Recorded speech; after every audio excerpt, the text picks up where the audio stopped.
Bristol Community College, Mathematics with Dan Avedikian, Math 011, Arithmetic, Section 3.1, Problem 22. This is Section 3.1, Problem 22. It says write 91 10,000ths as a decimal. So to write it as a decimal, the first thing I want to do is see it written as a fraction. 91 10,000ths would be 91 over 10,000. You can put in a comma if you like.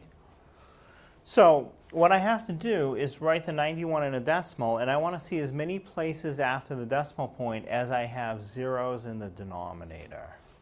So I'm going to need a 91. That'll take up 2 places after the decimal, but I have 4 zeros in the denominator, so I really want 4 places after the decimal. So if I put in 2 more zeros and write 0.0091, now I have 4 places after the decimal. And if you prefer, you can write that as 0.0091. Really, either form is acceptable.